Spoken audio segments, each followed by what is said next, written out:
ഒരു കാര്യത്തിലും ശ്രദ്ധിക്കാനേ പറ്റുന്നില്ല. അതുകൊണ്ട് പഠനത്തിലും ജോലിയിലുമെല്ലാം കെയർലെസ് മിസ്റ്റേക്കുകൾ ഉണ്ടാകുന്നു. അത് തന്നെ ശരിക്കും പ്രയാസത്തിലാക്കുന്നുണ്ട്. ഇന്ന് ഏറെക്കുറെ പേരിലും കണ്ടുവരുന്ന ഒരു പരാതിയാണ് ശ്രദ്ധ കിട്ടുന്നില്ല, ഫോക്കസ് കിട്ടുന്നില്ല എന്നത്. ചിലപ്പോൾ നമ്മെ പ്രതിചലിപ്പിക്കുന്ന കാര്യങ്ങൾ ഒരുപാടുള്ളത് കൊണ്ടാകാം.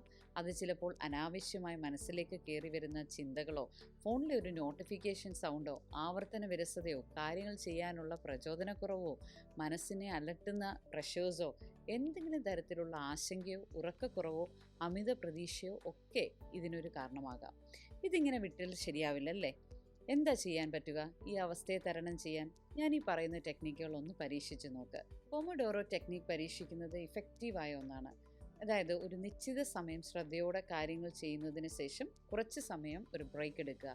ദിവസേനയുള്ള മെഡിറ്റേഷൻ നിങ്ങളുടെ ഫോക്കസ് കൂട്ടുന്നതിന് സഹായിക്കും തീർച്ചയായും. ഒരു ദിവസം 7 തൊട്ട് 9 മണിക്കൂർ ഉറക്കം നിങ്ങൾ തീർച്ചയായും ഉറപ്പുവരുത്തുക. കാരണം ഇത് നിങ്ങളുടെ ബ്രെയിനെ റിഫ്രഷ് ചെയ്ത് ശ്രദ്ധ, ഏകാഗ്രത എന്നിവ കൂട്ടുന്നതിന് സഹായിക്കുന്നു. നിങ്ങളുടെ ശ്രദ്ധയില്ലാതാക്കുന്ന സാഹചര്യങ്ങൾ, വസ്തുക്കൾ എന്നിവയിൽ നിന്നും അകന്നു നിൽക്കുക. ഒമേഗ 3 കൂടുതൽ അടങ്ങിയ ഭക്ഷണം ആഹാരക്രമത്തിൽ ഉൾപ്പെടുത്തുക. ഉയർന്ന അളവിലുള്ള മധുരം, കഫെയിൻ അടങ്ങിയ ഭക്ഷണം എന്നിവ തീർച്ചയായും ഒഴിവാക്കണം. മുടങ്ങാതെയുള്ള എക്സസൈസ്, കൃത്യമായിട്ടുള്ള ഗോൾ സെറ്റിംഗ് എന്നിവയിലൂടെ ശ്രദ്ധക്കുറവ് എന്ന പ്രശ്നത്തിന് നിങ്ങൾക്ക് കൈകാര്യം ചെയ്യാൻ സാധിക്കും തീർച്ചയായും.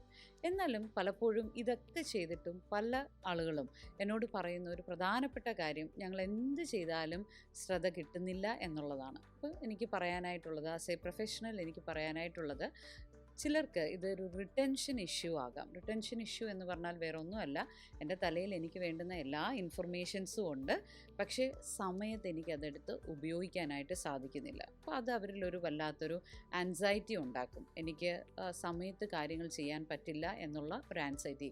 അതും ഇന്ന് വളരെ പ്രധാനമായിട്ടുള്ള ഫോക്കസ് ചെയ്യാൻ പറ്റാത്തതിൻ്റെ ഒരു കാരണമായി മാറുന്നു. അങ്ങനെ അത്തരത്തിൽ റിട്ടൻഷൻ ഇഷ്യൂ കാരണമാണ് നിങ്ങൾക്ക് ശ്രദ്ധ കിട്ടാത്തതെങ്കിൽ തീർച്ചയായിട്ടും നിങ്ങൾക്ക് പ്രൊഫഷണൽസിൻ്റെ സഹായം വേണ്ടി വരും. അപ്പോൾ നിങ്ങളുടെ ഫോക്കസ് ഇല്ലാത്ത അവസ്ഥ, ശ്രദ്ധിക്കാൻ പറ്റാത്ത അവസ്ഥ എന്തുകൊണ്ട് വരുന്നു എന്നുള്ളത് നിങ്ങൾ ആദ്യം ഐഡൻറ്റിഫൈ ചെയ്യുക. അതിനകത്ത് നിങ്ങൾ ഈ പറഞ്ഞ ടെക്നിക്കുകളൊക്കെ യൂസ് ചെയ്തിട്ടും നിങ്ങൾക്ക് അതിൽ നിന്ന് പുറത്തേക്ക് വരാൻ സാധിക്കുന്നില്ലെങ്കിൽ തീർച്ചയായിട്ടും ഒരു അസസ്മെൻറ്റിലൂടെ അതിൻ്റെ റീസൺ എന്താണെന്ന് ഫൈൻഡ് ഔട്ട് ചെയ്ത് തെറപ്പിസ്റ്റുകളുടെ സഹായം സ്വീകരിക്കുക. Thank you.